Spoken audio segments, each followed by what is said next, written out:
Ya, shalom. Puji Tuhan, hari ini kita ketemu kembali dalam Realitas Channel episode yang ke-30. Ya. Ya. Yaitu kita bicara tentang apa yang akan terjadi pada tahun 2022 sampai 2029. Ya. Sebagai episode yang lalu bahwa 7 tahun pertama yaitu penuaian besar itu mulai dari tahun 2015 sampai 2022 itu terjadi penuaian besar atau pertobatan atau tsunami pertobatan melanda seluruh dunia. Dan ini akan terjadi pada saat ini sampai pada pertengahan 2022 yang akan datang. Dan hari ini kita bahas tentang apa yang terjadi pada pertengahan tahun 2022 sampai dengan pertengahan 2029. Ya. Yaitu dalam 7 tahun ke depan ini akan terjadi kelaparan dan kematian melanda dunia ini. Tema kita adalah tahun 2022 sampai 2029, kelaparan dan kematian melanda dunia. Urut-urutannya seperti ini, Bapak Ibu sekalian. Yaitu ini saya sudah sampaikannya pada episode yang lalu. Ya. Yaitu pada pertengahan 2022 sampai kepada pertengahan 2009 apa yang terjadi? Urut-urutan begini. Pertengahan 2022 sampai 2024 itu terjadi yaitu gereja-gereja bersatu secara organisme sebagaimana saya sampaikan lalu. Dan tahun 2024 sampai 2025 itu gereja-gereja bersatu dengan bangsa Israel secara organisme juga. Ya. Nah, Bapak Ibu sekalian dan sudah dikasihi Tuhan, pada tahun 2022 sampai 2024 ini akan terjadi pemurnian, penampian gereja secara dahsyat. Maka saya katakan bahwa 7 tahun kelimpahan mulai tahun 2015 sampai 2022 itu adalah tahun kelimpahan. Jadi sebagaimana saya katakan dalam Kejadian 41 ayat 29 sampai 30. Ketahuilah tuanku akan datang 7 tahun kelimpahan di seluruh tanah Mesir, kemudian akan timbul 7 tahun kelaparan, maka akan dilupakan segala kelimpahan itu di tanah Mesir karena kelaparan itu mengurus keringkan negeri ini. Sesudah itu akan tidak kelihatan lagi bekas-bekas kelimpahan di negeri ini karena kelaparan itu, sebab sangat hebatnya kelaparan itu. Nah, kita melihat lagi di dalam Kisah Rasul pasal 11 ayat 27 sampai 30. Ini masa kelaparan ini. Pada waktu itu datanglah beberapa nabi dari Yerusalem ke Antiokhia. Seorang dari mereka yang bernama Agabus bangkit dan oleh kuasa Roh ia mengatakan bahwa seluruh dunia akan ditimpa bahaya kelaparan yang besar. Hal itu terjadi juga pada zaman Claudius. Lalu murid-murid memutuskan untuk mengumpulkan suatu sumbangan sesuai dengan kemampuan mereka masing-masing dan mengirimkannya kepada saudara-saudara yang diam di Yudea. Jadi, menjelang akhir zaman ini akan terjadi lagi kelaparan melanda seluruh dunia. Karena berikutnya dalam Wahyu 6 ayat 8. Wahyu 6 ayat 7 dan 8. Dan ketika anak domba itu membuka meterai yang keempat, akan mendengar suara makhluk yang keempat berkata, "Mari." Dan aku melihat sesungguhnya ada seekor kuda hijau, kuning, dan orang menungganginya bernama Maut. Dan kerajaan maut mengikutinya, dan kepada mereka diberikan kuasa atas 1/4 dari bumi untuk membunuh dengan pedang, dan dengan kelaparan, dan dengan sampar, dan dengan binatang-binatang buas yang di bumi. Ini mengingatkan kepada Wahyu 6 ini, yaitu pembukaan meterai yang 1 sampai 6 ini pada waktu Yesus naik ke surga. Dan di situ sebagai anak domba pemenang membuka meterai, yaitu meterai 1 sampai 6, dan meterai 1 adalah kegerakan kuda putih. Kemudian meterai yang kedua yaitu kuda merah, yaitu peperangan, yaitu 3 dan 4. Kemudian meterai yang ketiga yaitu kuda hitam, itu bicara tentang kelaparan. Dan sekarang ini kita berada dalam meterai yang ketiga ini, yang kuda hitam ini. Dan yang kuda hijau kuning yaitu perang dunia ketiga. Itu akan dipicu oleh mereka, akan saya jelaskan nanti. Jadi Bapak Ibu sekalian, mulai tahun 2022 sampai ke tahun 2024 adalah gereja bersatu. Kemudian tahun 2025 gereja dan Israel bersatu. Kemudian pada tahun 2025 sampai 2026 ini itu akan terjadi apa yang terjadi. Kemudian 2026 sampai 2029, tapi akan saya satu persatu. Jadi setelah gereja bersatu dengan Israel, maka itu akan terjadi pada waktu tahun 2025 akan tidak menutup kemungkinan pecah perang dunia ketiga. Saya ulangi, ketika gereja dan Israel bersatu pada tahun 2025, tidak menutup kemungkinan akan terjadi perang dunia ketiga, yaitu periode pertama tahun 2025.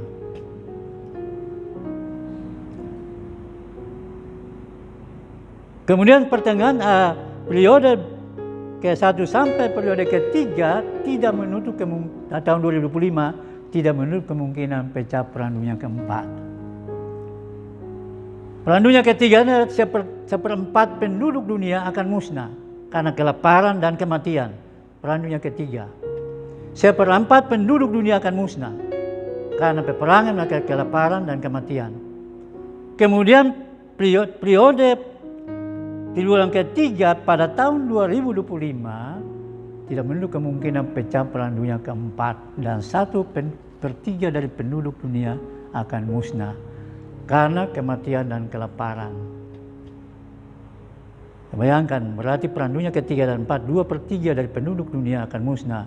Itu mengenapi Zakaria 14 ayat 13 ayat 8 dan 9. 2/3 penduduk akan musnah, tinggal 1/3.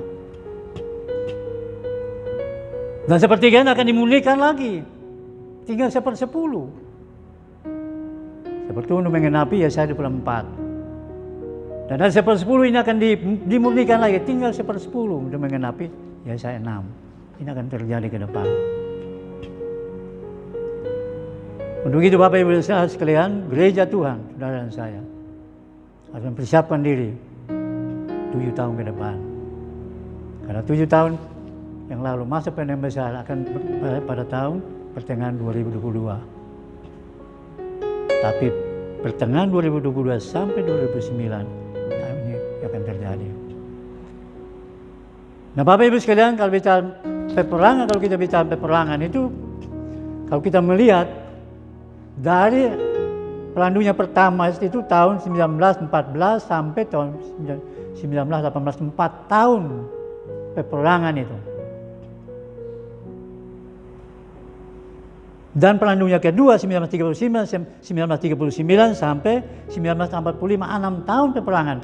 Itu perang dunia ke-1 dan 2, populasi penduduk dunia waktu itu kurang lebih 4 miliar yang musnah. Dan apa yang akan terjadi perang dunia ketiga akan datang ini. Dan ini sedang berlomba dengan gerakan kuda putih, yaitu gerakan penginjilan. Itu berlomba sekarang, peperangan dengan penginjilan. Alkitab mengatakan gerakan penginjilan selalu menang. Dan kita melihat pada hari ini. Nah Bapak Ibu sekalian, pada tahun 2025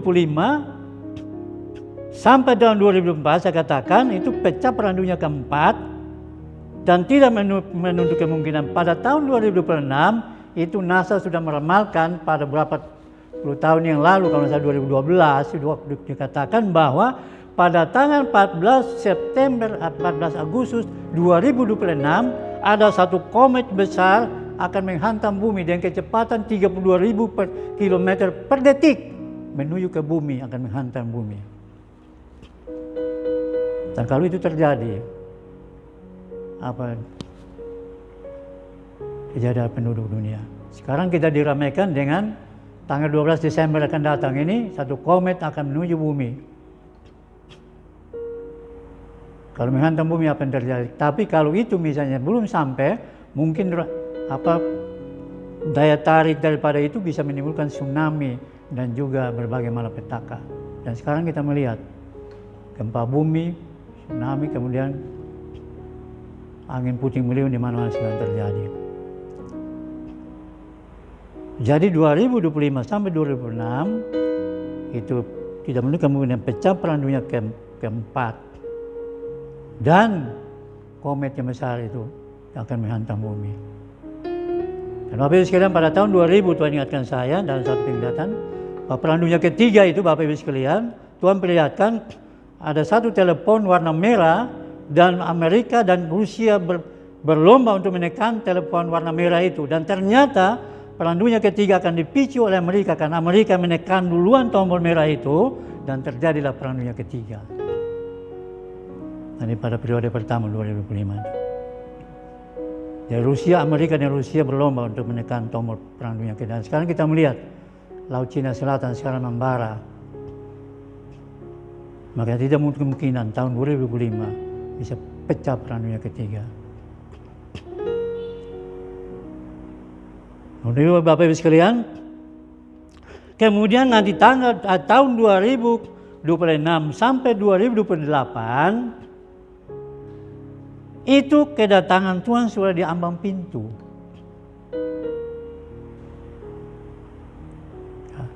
Alkitab mengatakan bahwa satu angkatan itu 70 sampai 80 tahun. Mazmur 90 ayat 10. Masa hidup kami 70 tahun dan jika kami kuat 80 tahun. Dan kebanggaannya adalah kesukaran dan penderitaan, sebab berlalunya buru-buru dan kami melayang lenyap. Demikian juga jika kamu melihat semuanya ini, ketahuilah bahwa waktunya sudah dekat, sudah di ambang pintu. Aku berkata kepadamu, sesungguhnya angkatan ini tidak akan berlalu sebelum semuanya ini terjadi. Sebelum angkatan ini berlalu, kita hitung dari Israel merdeka saat angkatan 48 sampai 2028, 80 tahun sudah di ambang pintu kedatangan Tuhan. Kalau saya sekarang yang lahir angkatan 45 akan habis tahun 2075. Kalau angkatan 47 saya ini lahir tahun 47 sudah sampai 2077 itu sudah habis. Kalau Tuhan masih sayang saya berarti masih sampai 2009. Tapi kita mengatakan satu angkatan sampai tahun 2008 itu kedatangan Tuhan di ambang pintu. Nah, kapan kedatangan Tuhan? Tahun 2029. Pertengahan tahun 2009 kedatangan Tuhan. Sebagaimana sudah katakan pada episode yang lalu. Pertengahan 2029 itu kedatangan Tuhan. Dan tahun 2030 adalah New World Order, satu sistem pemerintahan. Dan tidak menutup kemungkinan tahun 2029 itu juga pecah perang dunia, yaitu perang Harmagedon, perang yang kelima pada tahun 2029. Nah, itu Bapak Ibu sekalian yang dikasihi Tuhan, saya sampaikan ini bukan menakut-nakutin, tapi sesuai dengan Alkitab. Ya.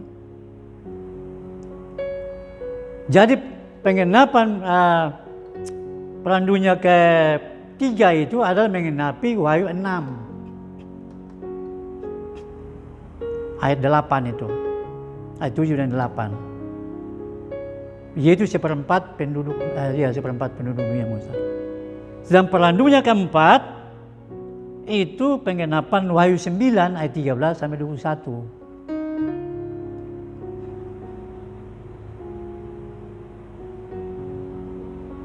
Dan sedang perang dunia perang Harmagedon itu penggenapan Wahyu 16 ayat 16. Nanti kesempatan lain akan kita bahas lagi mengenai perang Harmagedon atau mengenai kedatangan Tuhan yang lebih detail lagi. Mungkin akan setelah berurutan 2022 sampai 2024 itu apa akan terjadi yang tadi saya katakan, dan kita sampai 2009. Dan nanti 2030 sampai ke 2037 langit bumi dan dimusnahkan. Pemerintahan di Kristus, langit bumi dimusnahkan, kemudian langit baru dan bumi baru akan datang. Nah, itu Bapak Ibu sekalian yang kekasih dalam Tuhan. Saya tidak berpanjang episode ini, tapi saya perlu jelaskan bahwa data yang saya ambil ini, yang saya sampaikan pada episode yang ke-30 ini sudah pelajari cukup lama. Dan saya ambil referensinya dari pertama dari Alkitab. Kedua, saya ambil referensi atau data dari pendeta W.L. Ovlier tentang peta zaman, dan itu gereja-gereja tahu, baik GBI maupun gereja-gereja lain. Dan juga tentang tabernakel yang diajarkan oleh pendeta Van Gessel. Dan data yang ketiga yang saya referensikan yaitu dari pendeta Dr. Romo Paulus Trisubrata MTH MM pada tahun 2012, waktu itu saya ikutin, yang mengatakan bahwa tahun 2015 sampai 2002 itu kelaparan 7 tahun, tapi 7 tahun ke depan itu tahun penuaian, tapi 7 tahun ke depan masa kelaparan. Untuk itu Bapak Ibu sekalian, kalau misalnya ada yang mau tanya atau ini, silakan kontak, dan nanti saya akan sampaikan data-datanya supaya kita mengerti. Lebih kurangnya saya katakan bahwa ini, saya juga mengatakan bahwa saya bukan pintar. Saya juga masih tetap belajar, saya masih kurang. Terus belajar dan belajar. Tugas kita adalah berjaga-jaga. Yaitu pertama, yang terakhir kita bersyukur kepada Allah kita. Yaitu siapa Allah kita? Yesus Kristus, dialah Allah yang benar dan hidup kekal. 1 Yohanes 5:20. Yesus Kristus juru selamat dunia. 1 Yohanes 4:14. Yesus adalah Tuhan atas semua orang. Kisah Rasul 10 ayat 35-36. Bahwa dia ada Tuhan atas semua orang, juru selamat dunia, Allah yang benar dan hidup kekal. Tapi dia merendahkan diri, menjadi manusia, menderita mati di kayu salib untuk menebus dosa saudara dan saya, dosa dunia. Jadi kembali ke surga dan tidak lama lagi akan datang kembali untuk menyebut saudara dan saya. Apakah tahun 2025? Apakah tahun 2029? Kita berdoa. Tapi saya sering katakan dalam episode yang lalu, bahwa kita jangan berjaga-jaga menanti kedatangan Tuhan saja, tapi kita juga berjaga-jaga kapan kita dipanggil. Nah, itu Tuhan ingatkan saya pada tahun 2000. Kamu berjaga-jaga menanti kedatanganku, tapi juga kami berjaga-jaga kapan kau dipanggil. Nah, itu Bapak Ibu sekalian, pesan Tuhan episode ini. Lebih kurangnya saya minta maaf kalau ada kekurangan, tapi saya percaya semuanya itu hormat kemuliaan nama Tuhan. Amin.